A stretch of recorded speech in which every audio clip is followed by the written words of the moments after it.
Welcome to the Retro Blood.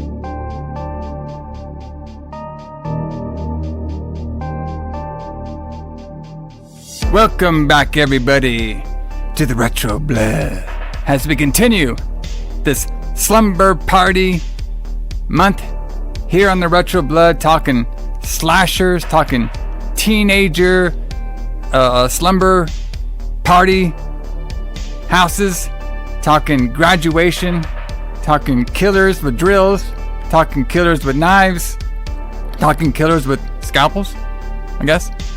Because up next, we're going to be entering a one house scene movie with a escaped doctor's patient who goes on a killing spree, and he looks like a guy from like Nip Tuck, haunting a very lame slumber party where nobody can scream at all in this house.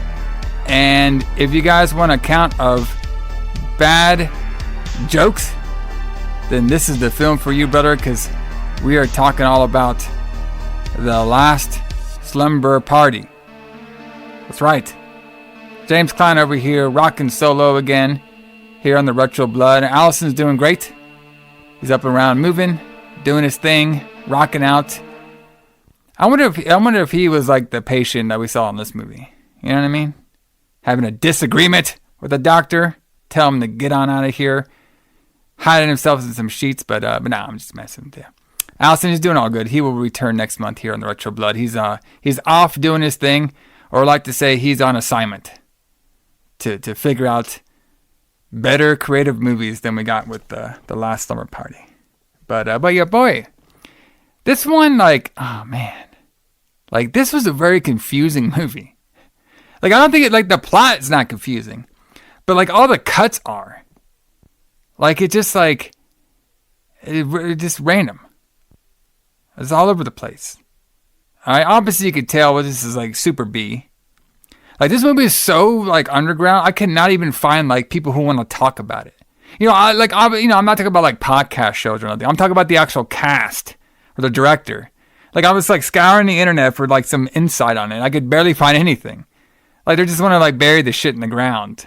The only thing I could find of, like I could barely find anything about this movie. Obviously we have some, there's, people on the internet, like, myself, like a podcaster, I found their podcast about the movie, but like the actual people talking about it, like nothing, even like the big thing, and the only way like to really watch this movie is crazy. Obviously I think they do have like a Blu-ray out there you can buy, which, you might want to skip that one, of the buying of the Blu-ray for this one.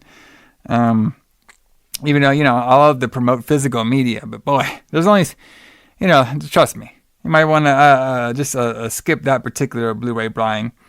But if you go on Tubi, I try to watch it off Tubi first, but the only version they have is the one by this like comedy trio, Riff Track.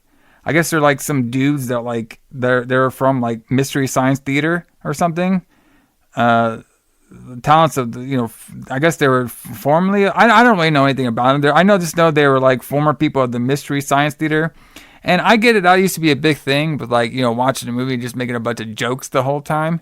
But like we talked about before on here, like me and Allison and stuff, I'm not a big fan of Science Theater 3000. Like, I will make my jokes and stuff after the movie, like I do on this show. But during it, I couldn't even pay attention. I don't know. It's just not my thing. But I was trying to like force myself to watch it that way, and I was just like, I couldn't. So the only copy I could find online of this movie that doesn't have these dudes like, talking over it is on, you can't find it on YouTube or nothing, but it's on Vimeo? Vimeo. Like that, like you can upload your own stuff. It's kind of like a YouTube stuff. You usually have to do like a paid membership on there, but I don't think this one you do. So it's on it's not Venmo, but Vimeo. All right, I don't know if I'm saying that right, but that's where I found it. But yeah, like I was saying, I know Allison this week, so we're gonna be skipping the history segment for this month. Talk about pro wrestling and metal music, and to be honest, guys, this might be like the shortest review the Retro Blood has ever done, because like I'm telling you, man. Like, I could not find almost anything about this fucking movie. You know, like, what I found was, okay, so it was directed by Steven Tyler, okay? Which, he did some... I never even heard half of these fucking movies this guy has done, okay? Like, if it's anything like this, you know what I mean? His career in Hollywood was definitely cut short, all right? And no, I'm not talking about Steven Tyler, the fucking American singer, okay?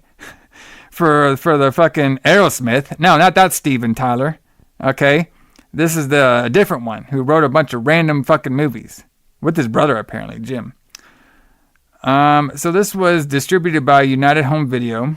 I'm pretty sure this was straight to VHS. 72 minutes. The film is. Let's see.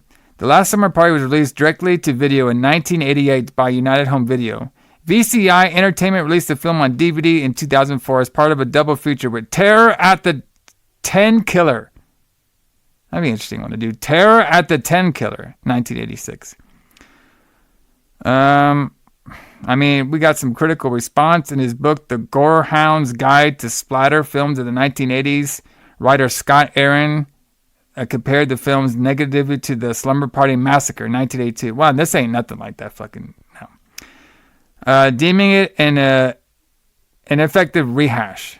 All right, so I mean, I could see that, like where basically this Scott was saying, like, I think they were trying to, like, the Last Summer Party was it seemed like it was trying to go onto the wave of Summer Party Massacre, because, you know, Summer Party Massacre 1 and 2, you know, they were both of them were actually a success. You know what I mean? The first one more than any of them. Number 2, you know, what we talked about last week, you know, it was on a $500,000 budget, but it made $1 million at the box office, so it made its money back and some more. You know, it's done. It did. You know, it got the money back. You know, for such a low budget film, and you know that one has its charm about it. This one, I think they was trying to do similar to that movie, but make it their own. But it's just a little rough when it comes to what they were actually trying to accomplish with this particular film. I mean, the poster looks kind of cool. You know what I mean? It has the 3 girls that we see in the movie with the main deadly weapon, the scalpel. I mean, come on, guys, a surgeon scalpel. You know what I mean? I mean, that hasn't been the most deadly weapon since we've seen Nip Tuck. You know what I mean? You know what I mean? With the plastic surgery, getting the scalpel in there, brother. Come on now. Maybe they copied like Halloween too. That's the only time I could think that a scalpel was like devastating. Because didn't Michael Myers like stab one of the nurses with the scalpel, right? And he like fucking... That was a cool scene where like he stabbed her and he lifted her up and shit. The Last Summer Party, where the girls are dying for a good time. There you go, brother. But yeah, I mean, it very just very interesting. Like very, you know, I respect underground movies, and I do respect what they were trying to accomplish with this movie, but a lot of it was kind of like all over the place. Like you know, well, I'll do my full review here in a second.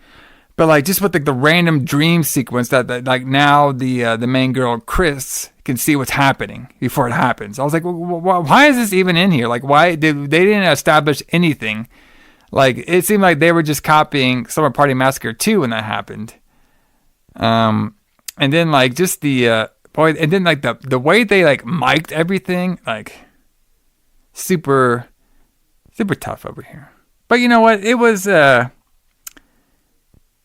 get a little bit effort.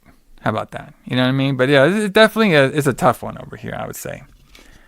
This one definitely would have broke Allison, like for sure. Like he would, brother, he would been like, okay, it's like I'm not skipping. You know, I'm glad I skipped this month, brother. All right, little tough on here.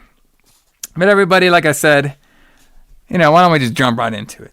You know what I mean? Talk all about what's happening on the Last Summer Party. Summertime and the living is easy. 3 months months of non-stop partying and we start tonight. They just wanted to have a slumber party and a good time.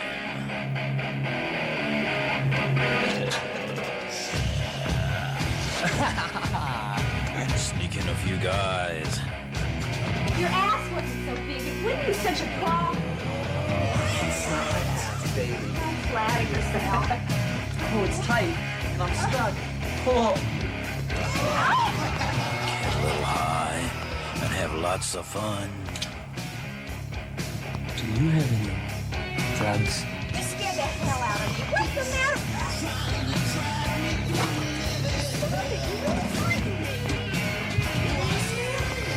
But tonight turns into a game of survival.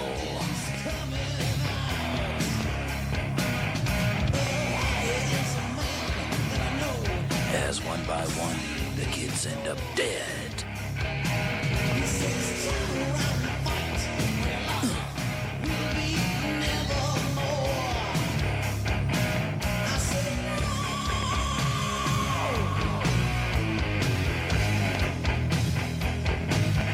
The last slumber party, where the girls are dying for a good time. All right. So we're here. So this one actually had like, like my hair bands, right? So I couldn't find what band this was, but it sounded pretty cool. I got a little hair band going on. We have like this, like, it's like we're like in a doctor's office, and like there's like a shaky cam, or like the camera's going slow with that little slow effect. All right. There's like a blonde girl walking around. All right. And the killer, we see like this like mask, like basically the killer, which we find out is going to be a patient of this hospital who's like crazy. He needs half his brain taken out apparently. Okay, he's dressed up in doctor scrubs. You know what I mean? He has a mask on with the hairnet and everything, and he grabs a scalpel, his deadly weapon of choice. So then we cut to, we see this car driving with people doing noise. We see this one blonde. She's like waving to him, doing her hair and everything. All right. And she,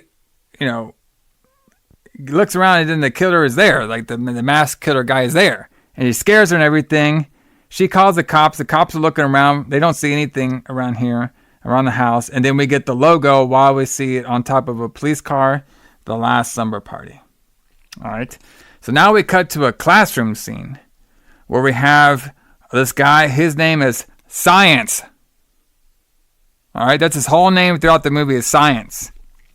So at first we're kind of led to believe that Science might be the fucking, the killer guy on here. All right.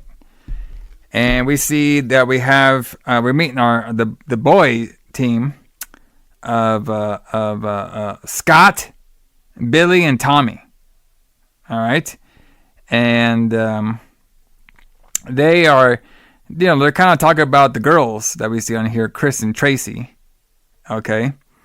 And they are, messing around with them. And, they're talking about how they want to see them naked and everything. And then they bring Science over there, and they ask Science, what he's doing, everything. And he says basically it's going to be about 10 seconds till summer vacation. All right. And then they all go, and then we hear Let's Go Boogie song. Okay. So now we have Chris and Tracy, and then their friend Linda. Okay. And they, basically, Chris is trying to convince Linda to have the party at Linda's house because her house is a lot bigger. All right.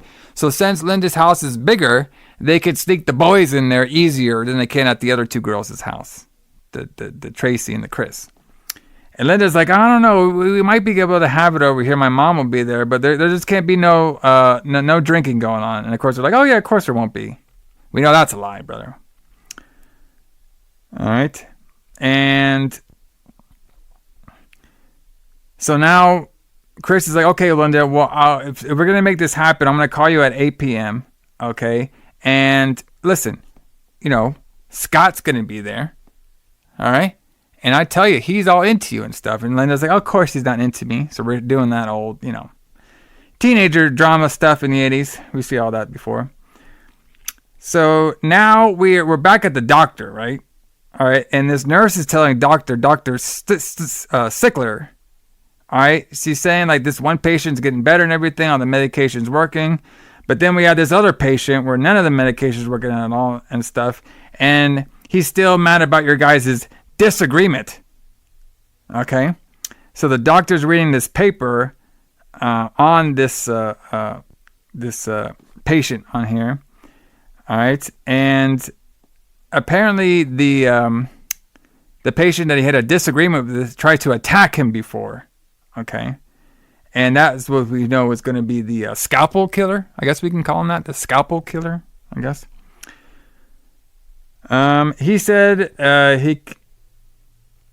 he said like, what he's trying to do with this particular killer is he's trying to cut off half his brain. All right. And like, I guess because he's like insane, and the Dr. Stickler feels like, okay, well, if I could do surgery and cut off half his brain, he won't be crazy. Okay. I don't know what kind of town this is, but okay, got you. So, and they're basically saying, well, we're going to be doing that surgery, tomorrow morning. Okay. So, and then they kind of lock him up, and then they think he's just sleeping on the bed, but it's not. It's just a bunch of sheets.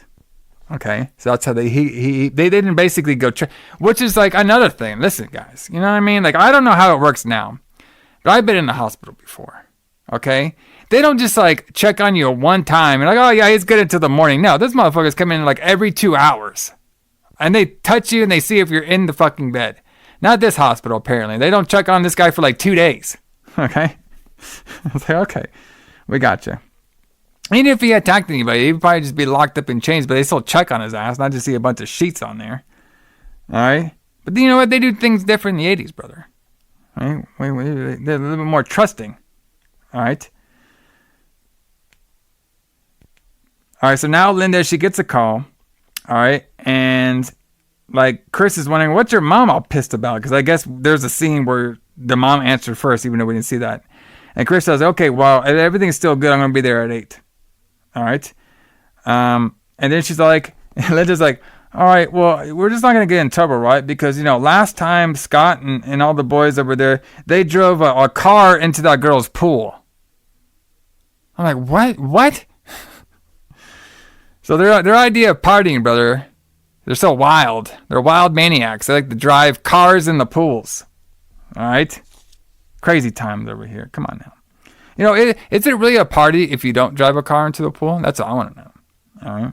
So now we have this one nurse that we saw earlier leaving the hospital with another nurse, and the main nurse that we saw that talked to Dr. Stickler, she has a crush on him, and she feels like she can get him.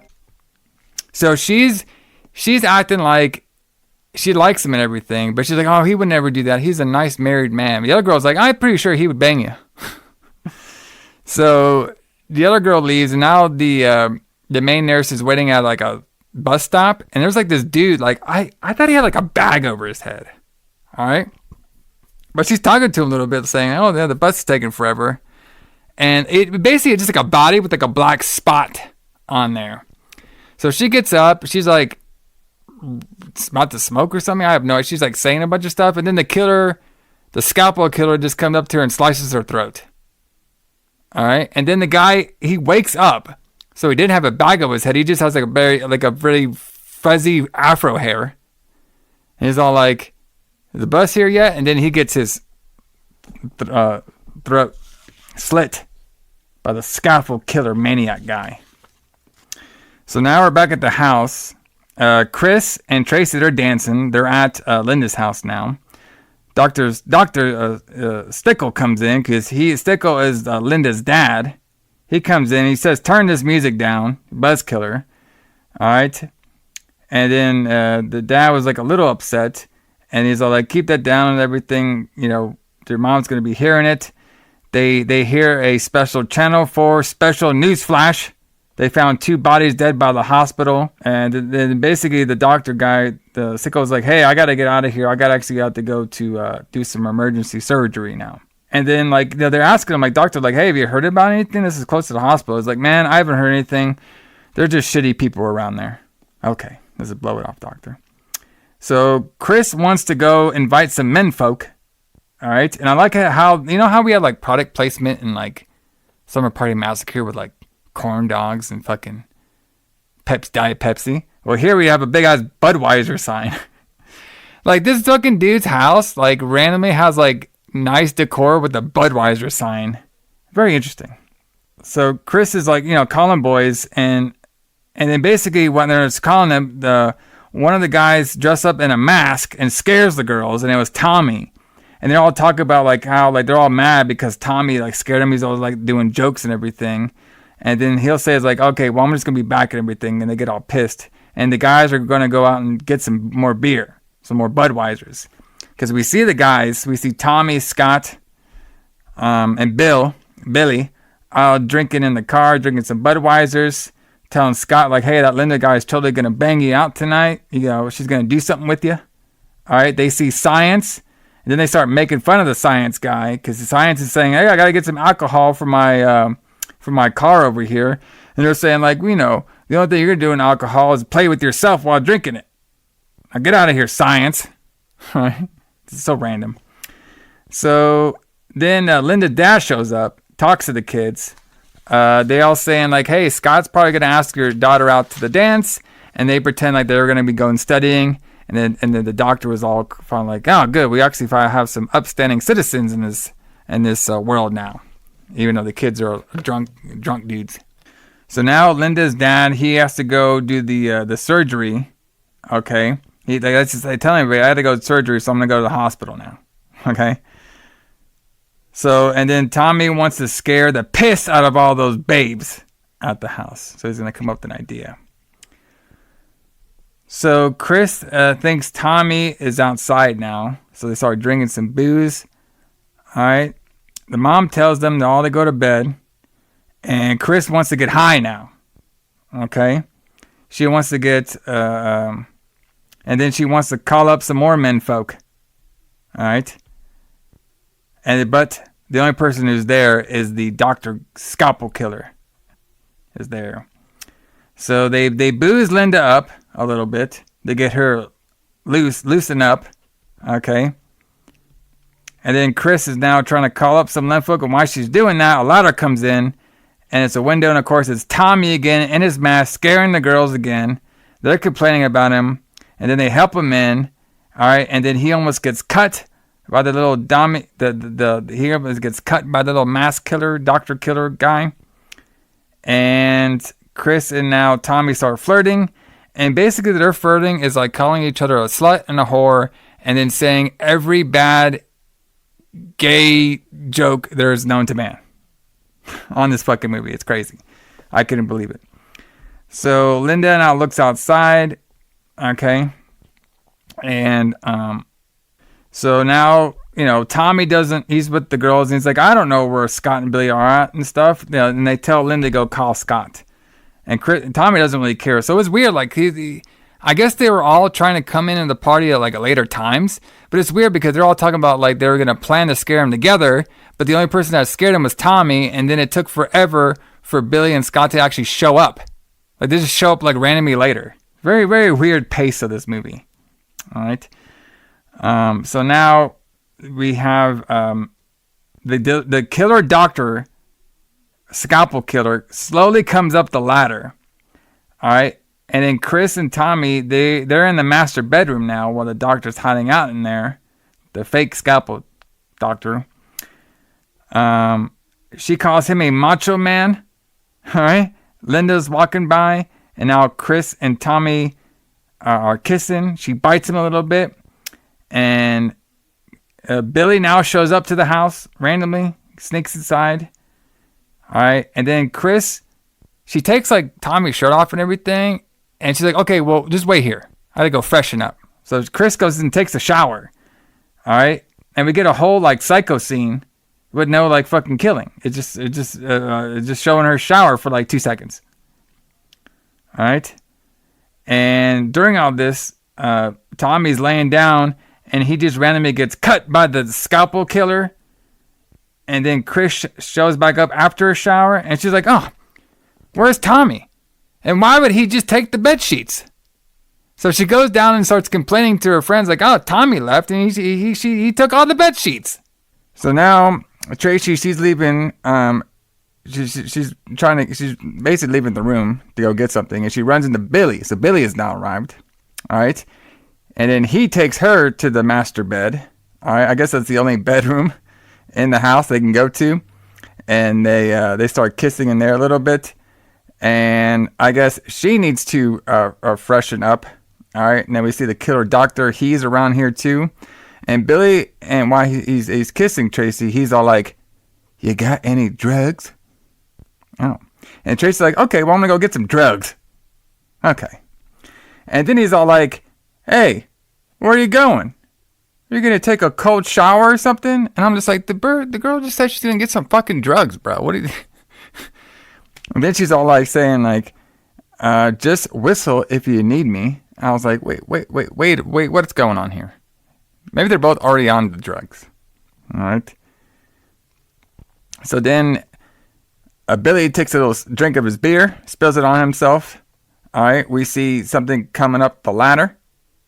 Okay. And he thinks it's Scott who's coming up the ladder, but it's not Scott. It's actually the killer doctor. And I was just, on my notes, I was just laughing about his... just the whole getup of the actual, like, it's kind of creative, I guess. You know what I mean? Like, it's an escaped patient at a hospital who's supposed to have half his brain taken out. And he steals, like, doctor's scrubs. You know what I mean? Like, the scrub killer. Interesting. You know, I guess surgery could be, could be a little scary out there. There you go. You'll never look at doctor's scrubs again. All right. So then Billy, he gets cut and then he falls down. All right, and the killer is, and then after the killer cuts him, the killer throws him out the window. Okay, and then the girls will start watching TV. Tracy's screaming. All right, and then Tracy, they see the blood and the weapon, the little scalpel weapon. They think, just more jokes. All this real blood and scalpel stuff. That's all Tommy. He's just joking. All right, and now they're pissed, and then the mom comes in. She's still there in the house, remember? And tells them, all right, ladies, y'all need to go to bed. We have enough excitement for tonight. And I was just thinking, what? That mom didn't even know anything was going on. One little thing is too much excitement. Like, is she supposed to know what's going on? All these boys in the house? I have no idea. And then she said the dad will be home, which the dad, remember, is the doctor. He'll be home pretty soon. So now,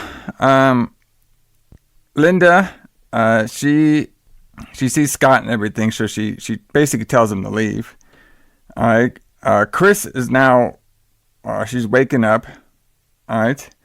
And we can see that now Chris is in a dream-like sequence. Because she kind of looked at like a clock, and then everything started going like slow. So somehow Chris is dreaming now. And she's screaming, it's morning time. The door's open, everything. And Chris is looking outside. All right. And she's looking basically outside forever. We see that Scott, he sneaks into the house while she's doing this. And then we see Tommy and Chris and their hugs. They start hugging each other. And then he throws her down. And then she falls down the stairs in this dream. Okay. And then after she's got thrown down the stairs, she turns around. She sees Tracy and Linda bloody, saying, "Help me, Chris. Come up the stairs."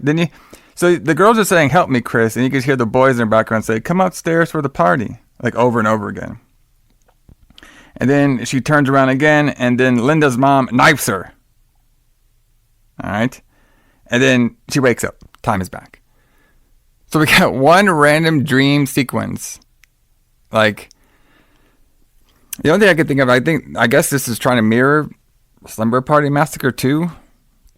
When Courtney was like, seeing everything. I have no idea what this is here. It was kind of like foreshadowing what's about to happen, kind of. But it's very strange. So Chris wakes up, all right. Chris now, she says she needs a Valium. All right, because too much drink. That's what the booze will do to you, apparently, in 80s films. If you drink a little booze, you just start seeing random killers around everywhere. Makes sense. So she needs Valium and everything, and then somebody calls, and she answers it. Nobody's on the phone. She's like, "Oh, who is calling at 3 a.m. in the morning?" All right. So she goes to the bedroom and tells the girls to wake up.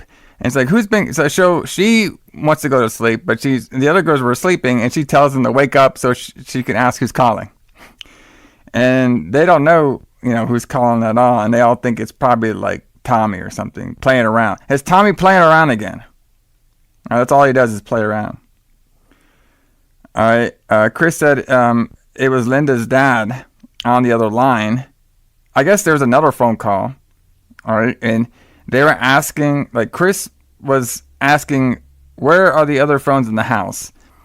And for some reason, there were 2 phones in the bathroom. And these are not like cordless phones and stuff. They're like cord phones hanging off the sink of the bathroom. There's like 2 of them. And she asked why they're there, and nobody had an answer for her. Then the thing calls again. The phone calls again.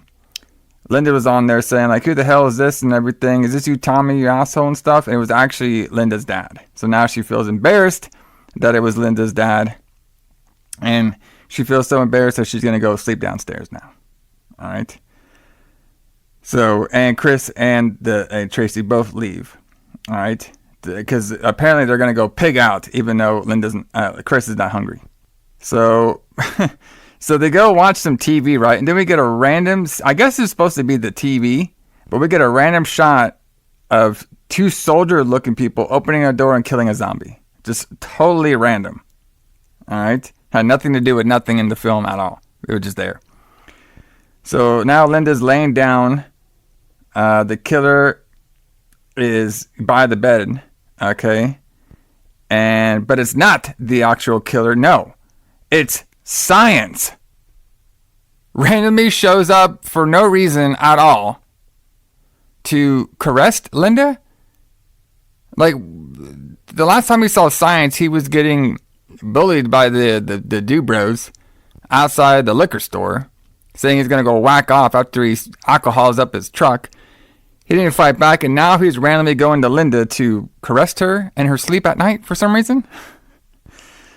But then, before he can do that, in a very creepy manner, the real fake doctor kills him. Okay, interesting.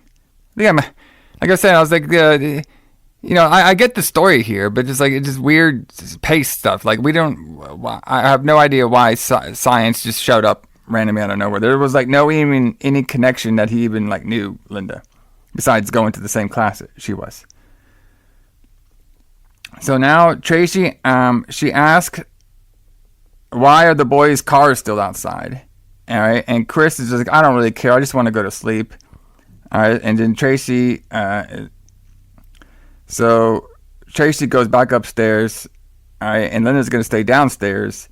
And Tracy goes back into the bed and is like, oh yeah, you why'd you leave all the lights on and stuff? And she opens up the bed and she sees the dead Science.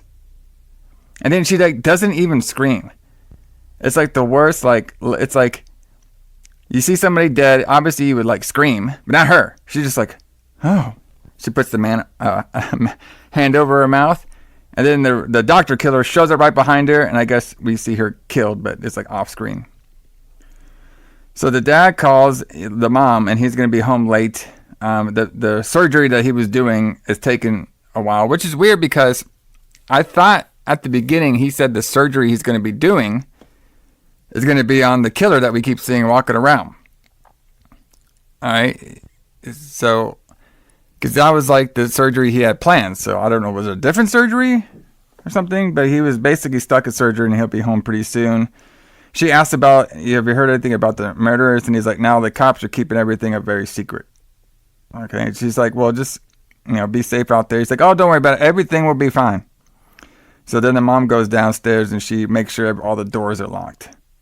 And she asked Chris to lock up some of the other doors as well, too. And then she checks on Linda, all right, and Tracy. And she randomly says, I guess she opens the door. She maybe saw both of them in the bed, even though they're both dead. She says, oh, those are just two peas in a pod. Okay.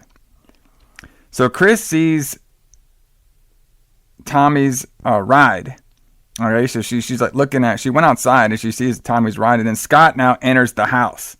Okay, because remember, Scott is still alive.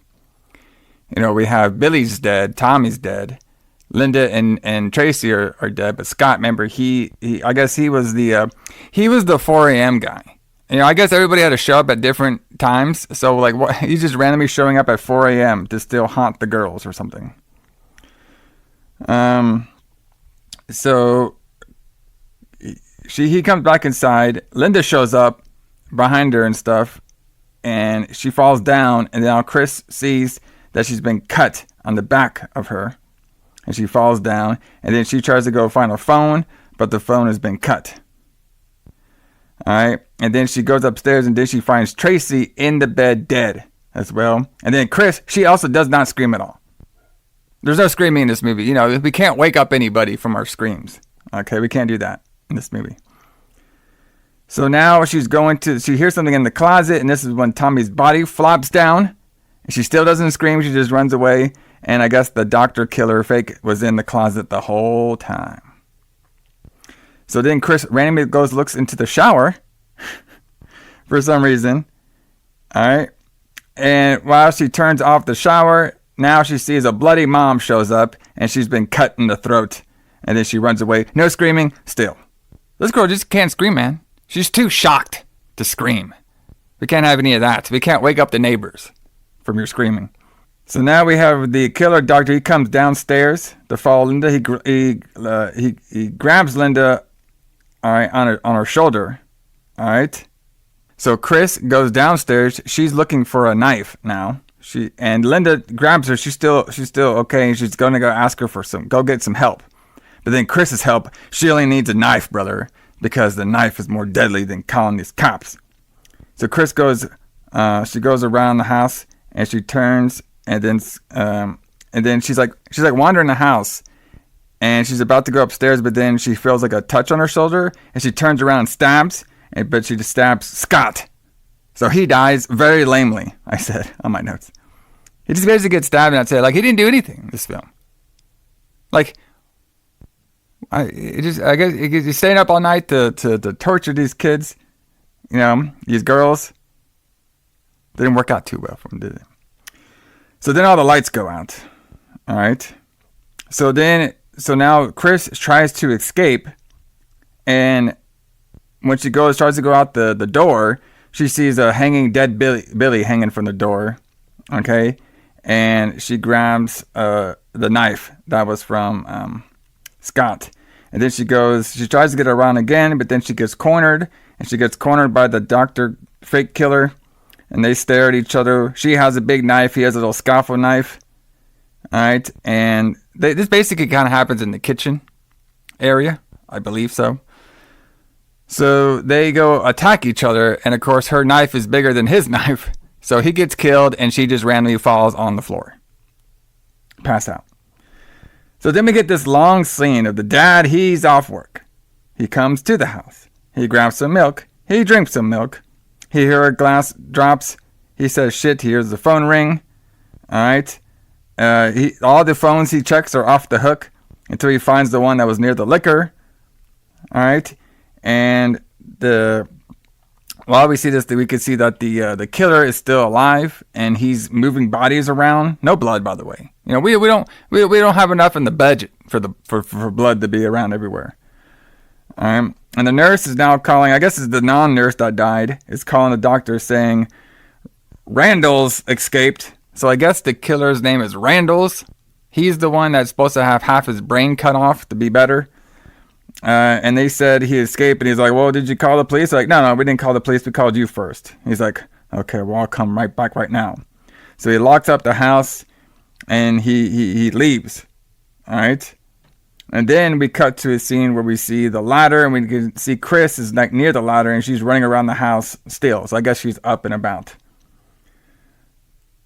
So now Doctor arrives at his So the doctor arrives at his practice and he goes into the elevator, and then we can see that Randall, the fake doctor killer, scalpel man, is in the same elevator, and he cuts the doctor's throat. No blood anywhere. Not in the budget, man. I told you. So now Chris is looking out the window. She sees, she goes to the pool area, which, okay. We have a pool now. And then she sees that the doctor's body is now in the pool, I guess, drained out of blood. He just has an open throat wound.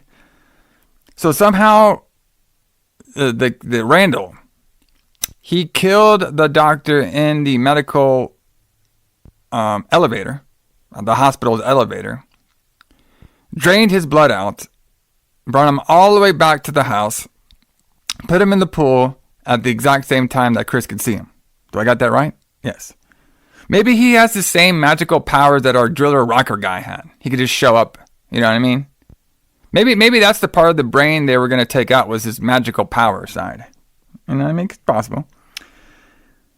So she's in the pool. She sees him, and then she gets her throat cut. All right? And I think it's the end. Like, I wrote the end on my phone. I was like, okay, we got this shit over with. No, we still have more. Okay? Oh, okay.